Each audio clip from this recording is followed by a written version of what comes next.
Viva! Protect our Constitution. Viva! Viva! My fellow Kenyans, comrades and colleagues, for decades our country has faced endless spate of unresolved extrajudicial killings associated with political spectrum. I remember Law Society was involved in collecting evidence for the last Maandamano killings. To date, we are still demanding from IPOA, why haven't you tabled that report? Why haven't you held those policemen accountable? Why is the Inspector General of Police still sitting on that chair? We all know about the controversial death of Pio Gama Pinto in February 24th, 1965. Very few will remember January 29th, 1969, where Agwin's a pioneering Mau Mau lawyer died in a car crash under mysterious circumstances. The families of Pinto and Agwin have never known justice. And the same fate befell Thomas Joseph Adhiambo on July 5th, 1969.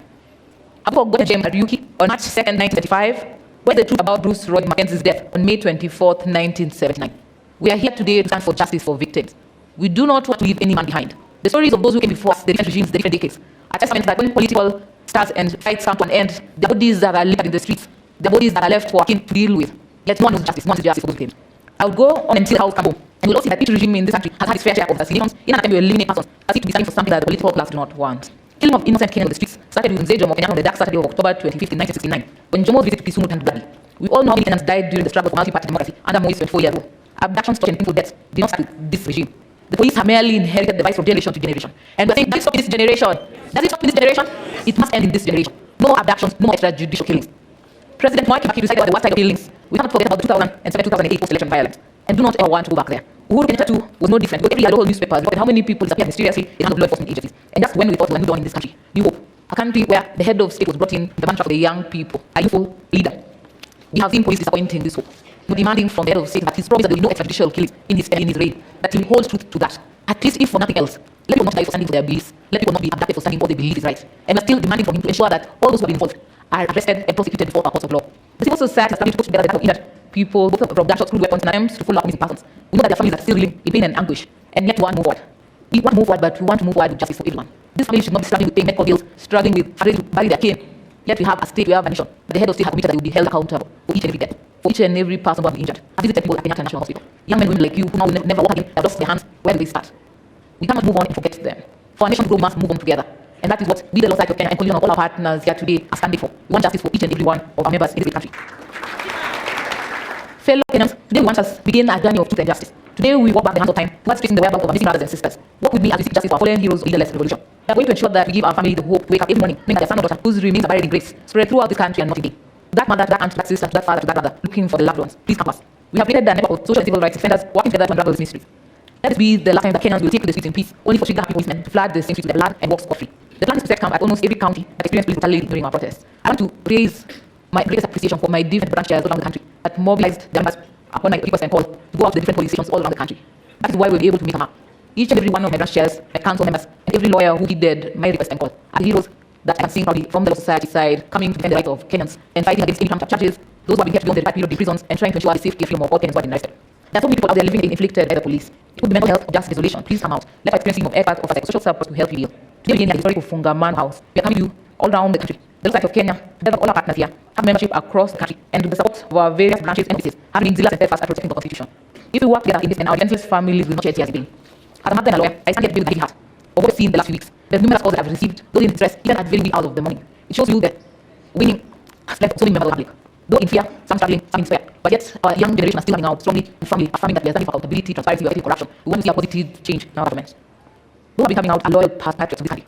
They are standing for change. They are the same James Orengo's and amongst others who came to fight for anti-party democracy. This is a fight against corruption, a fight for accountability, a fight for transparency, which we must embrace as a nation to move forward together. Even in commemorating those of us who are no longer among us, it would be remiss of me not to appreciate each and every one of your zealous, ingenious, persistent, and unified sacrifice for our country. You are ridiculed, underestimated, threatened, and vilified, all in an attempt to break your resolve to reclaim your country. Through it all, you remain peaceful and focused on the noble objective of standing for what is right and what you deserve. Your courage is unparalleled, your patriotism unchallenged, and your unity against all political barriers unprecedented. You are exactly what you think you are. You are the heroes of today. The irrefutable gains of what you people stand for shine the bright ray of hope upon the future of our country. If you do not believe it yet, allow me to confirm to you that you people have achieved what many dreamed of and wished for, but few realized. We can anger and betray you, the people who swore to represent you. Mlianguka now.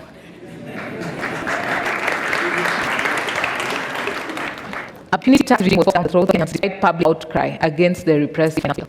Mlianguka now.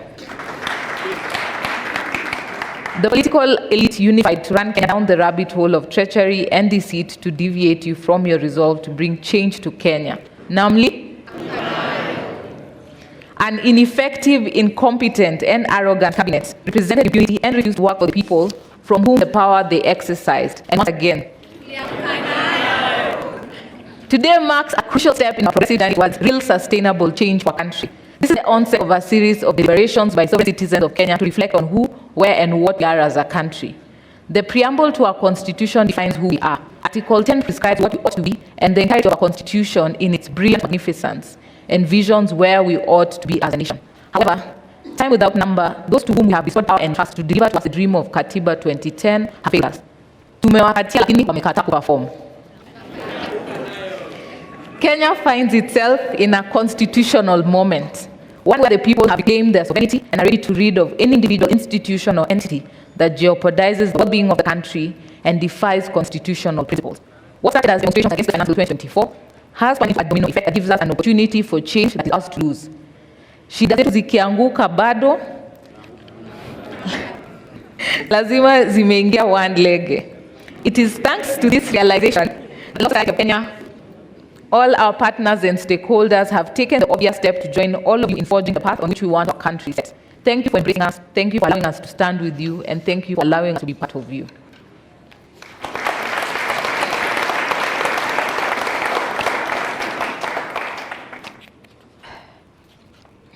I think it was quite long, but I wanted to also highlight that we have seen changes in the Police Service Commission. We have seen so many things, and now we're saying we're going to hold you accountable. We're going to be a way for train better institutions, for police. It's time for accountability. It's time that those who have been given power and have abused it to be held accountable. That's why we're here today to count everyone and ensure no one is left behind. That when we are challenged that who are these people, where were they at, which place, we'll be able to give credible evidence, advocates and our different partners, that we'll be able to put it at the table. That should be part of the discussion. Any dialogue must start with information and telling us this number of people that we have collected, this time, what are you doing about it? And we know that IPOA will be coming today, that IPOA may also take responsibility and take that mantle. We will not allow you to continue to face as the people of Kenya. You must also take up your place and hold any police officers that have been identified, have been seen. You can't tell us that you cannot find them, yet our Gen Zs, our millennials, our youth, our fellow Kenyans are able to trace them and to find their details and have shared them with you, but refuse to do your work. To independent institutions, the judiciary, constitutional commissions, independent offices, and statutory bodies, it is high time we stand up to be counted. People have declared that IPOA is yet to act. People have been outed for corrupt conduct, the EFCC is yet to institute relevant proceedings. The helpless and failed by an institution is the greatest enabler for the tribunal to face. The hesitation and refusal by proper mandate authorities to take action in the face of subversion of the rule of law and constitutional principles is the reassurance only aggressors act with impunity. Government frustration and refusal to cooperate in one way, in no way, shape, or fashion, unacceptable excuse. The people are with you, they will support you, they will help you finish the job, but only if that minute and doing it well. Lastly, to the political leadership elected representatives, there is no honor higher than being chosen by the people to serve your country. That honor requires delicate, impartial, and accountable exercise of that authority that is needed to you. Who is Enovado? A vice that can place in the Kenya of today. The people of Kenya awake to the full authority as the true sovereign, and the realization of the beauty of their unity draws the curtains on divisive ethnic politics that has historically been endemic in this Kenyan politics. It's time to become leaders, not rulers. It is time to represent the people, not to be demigods desperate for constant praise and worship. It is time to act, not making unhealed promises. Henceforth, consent for the people will never go unnoticed, nor remain unresolved. Gen Z wame? Initofaili. This is wame kura? We will not believe, you will not believe. From the side of Kenya and all our partners, we must all understand that what happened over the last few weeks have been filled by the strength alone from your courage. For as long as you stand for what you believe is just fair and right before the law, we will stand for you and will fight for you. Join in this final prayer, the prayer of our fathers, the Father, the prayer of our nation. We say the first and of our national anthem in English. O God, for creation, bless this our land and nation. Justice be our shield and defender. May we dwell in unity.